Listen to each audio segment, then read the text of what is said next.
Mother-in-law, since you're dirty, holding my daughter will cost you $1,000 each time. Being a farmer, you probably don't have that kind of money.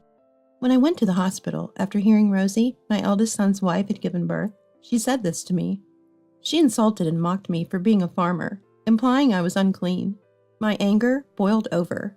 There had been disrespectful behavior before, but I tried to treat her equally as a relative, even if we didn't get along, because she was my son's wife. But now I've reached my limit. I was filled with disgust for Rosie, who disrespects and insults people because of their job, and I decided that I would have nothing to do with Rosie ever again. That's what I resolved in my heart. Then we'll just give up. Saying this, my husband and I left the hospital without giving the baby gift we had brought. I'm Risa, 63 years old. Since marrying my husband, a farmer, we've worked together in agriculture. We married in our mid-20s and were blessed with 2 sons. However, being a farmer is not easy, as there are hardly any days off, and work starts early in the morning.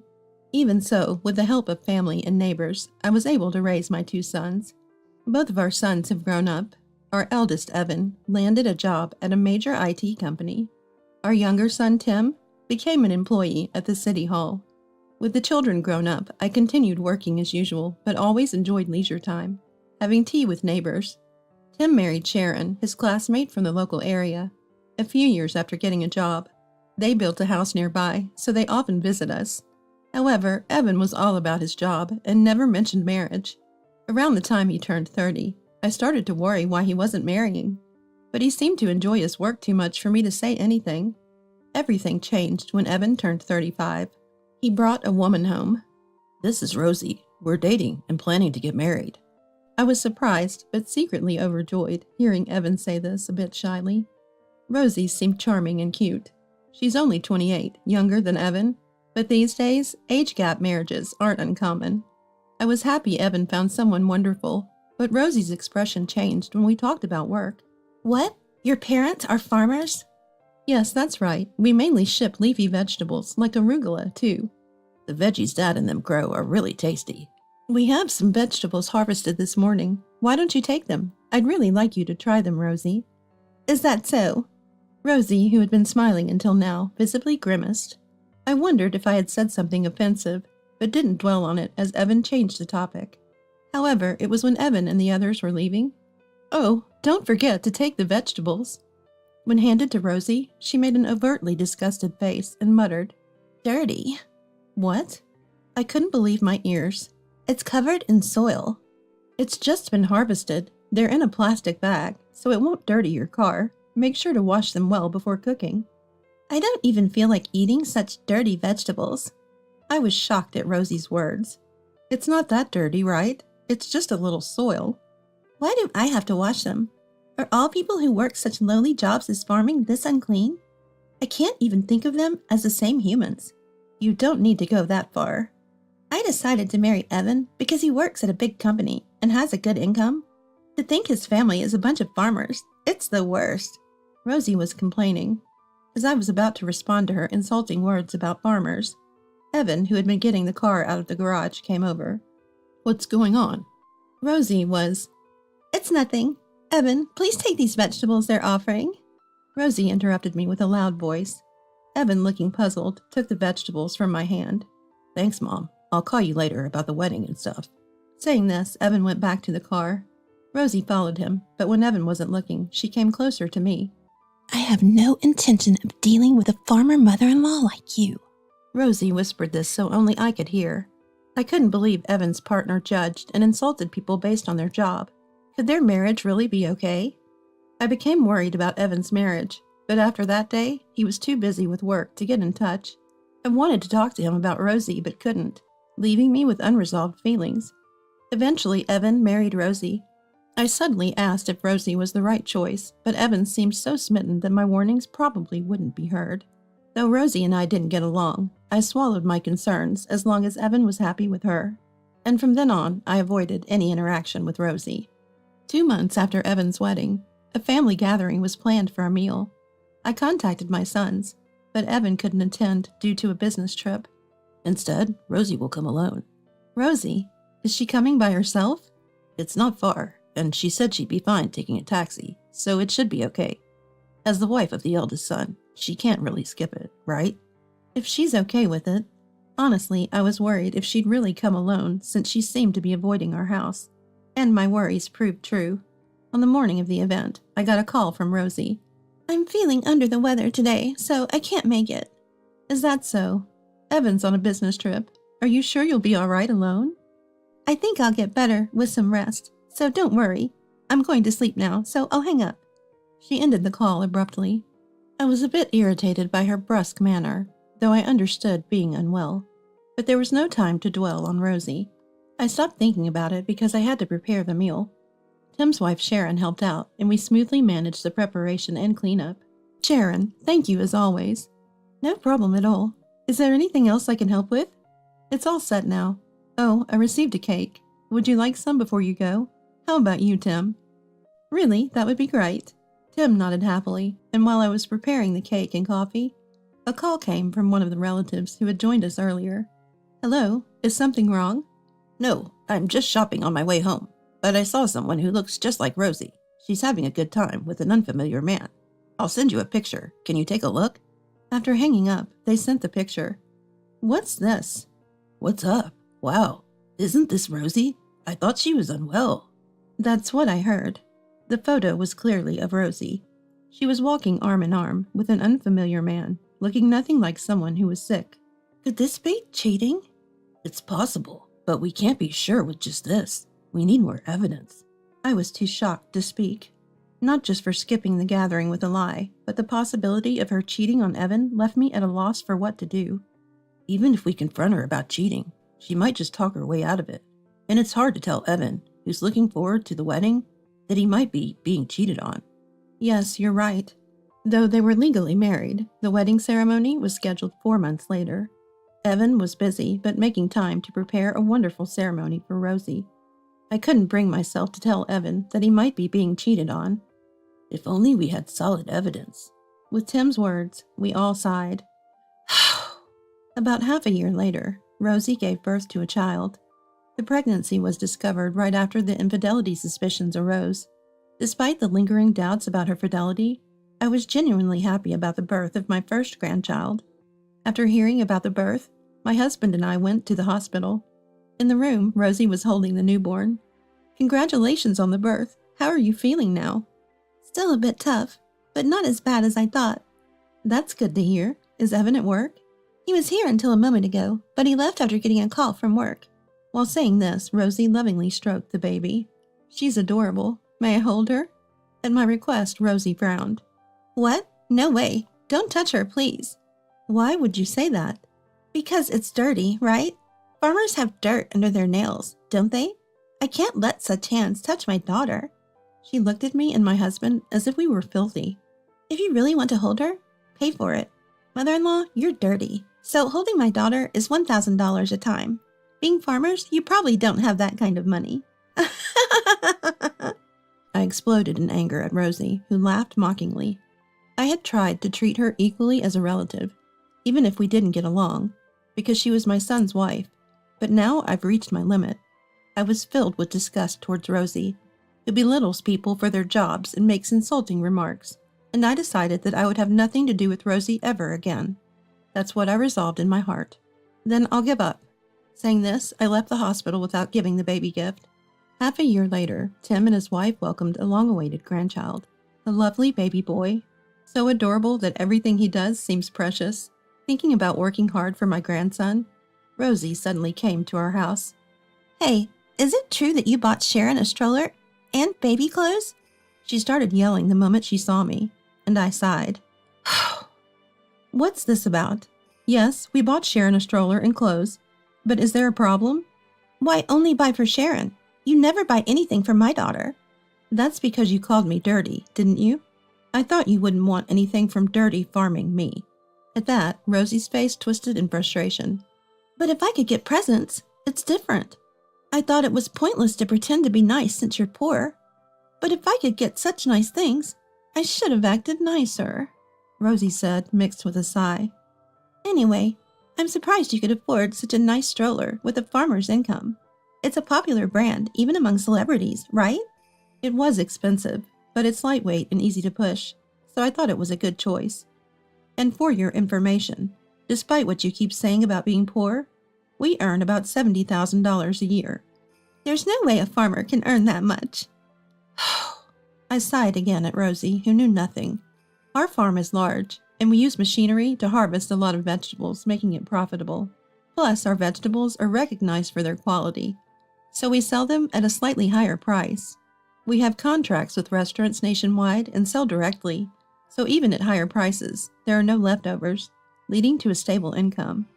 You know nothing about farming, yet you make such baseless statements. I have no intention of associating with you anymore, so could you please leave? Wait, it's unfair only to buy for Sharon. You didn't even give me a baby gift. I'm sorry, but I don't want to give a present to someone who calls me dirty. Besides, we always give Sharon gifts as a thank you for the help she provides. Sharon always participates in family gatherings and helps with household chores. She also happily helps me, someone who's not tech-savvy, with mobile phone operations. So it's a way of showing gratitude to Sharon, who's always there for us.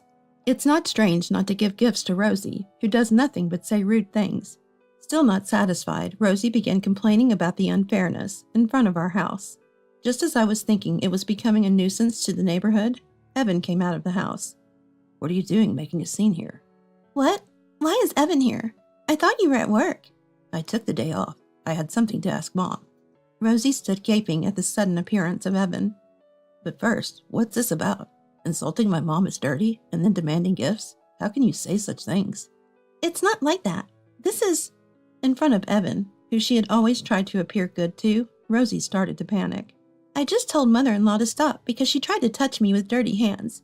Then she got mad and started being mean to me. That's awful, don't you think? You don't need to lie anymore. I can't trust you anymore, Rosie. Why? Why do you trust mother-in-law and not me? Because, Rosie, you've lied multiple times. You said you were too sick to attend the family gathering, but you were out having fun, right? And you told me you attended it. Rosie glared at me fiercely in response to Evan's words.